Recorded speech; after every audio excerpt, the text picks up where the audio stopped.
My husband brings 12 strangers to our house for dinner every month, but I'm never allowed to look at their faces. When I married Daniel, I already knew he was a man full of secrets. He owned 3 phones, but he only answered one in front of me. He would leave for a meeting on a Friday and return on Monday with a brand new Lexus for me, smelling of expensive perfume and fear. I never asked questions. In our town, as long as money is coming in and the man is not beating you, you learn to endure. But there was one rule that never made sense to me. Every first Friday of the month, my husband hosted a private dinner in our big dining hall. The rules were simple but terrifying.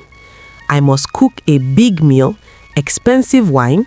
I must serve the food myself. No house help was allowed near the house that night. I must keep my head down while serving, and most important of all, I must never look at the guests' faces. For 2 years, I obeyed.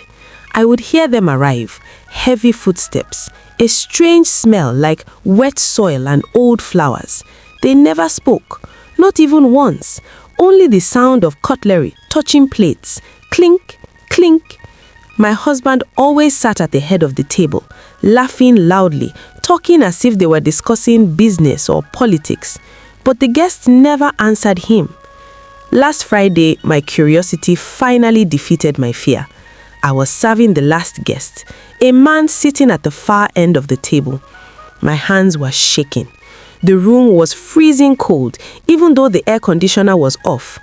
As I bent down to place a bowl of pepper soup in front of him, the spoon slipped from my sweaty hand, hit the floor. Without thinking, I looked up to apologize.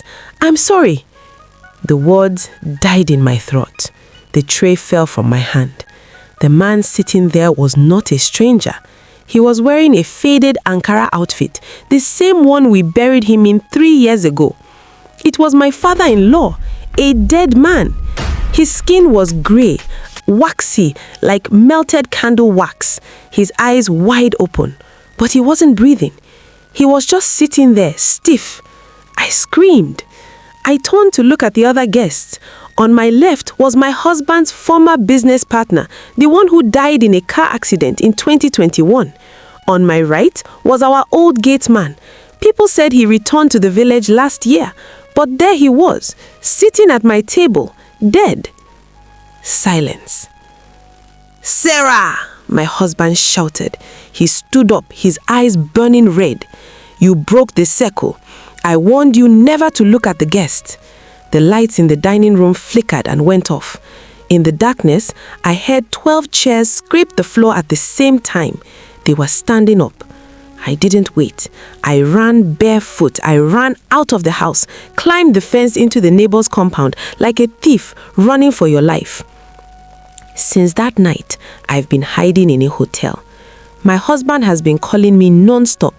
This morning, he sent me a message. "Come back. They are angry. If you don't return to finish serving the food, they will take someone else to replace the empty seats. Do you want it to be our son?" Our son is in boarding school.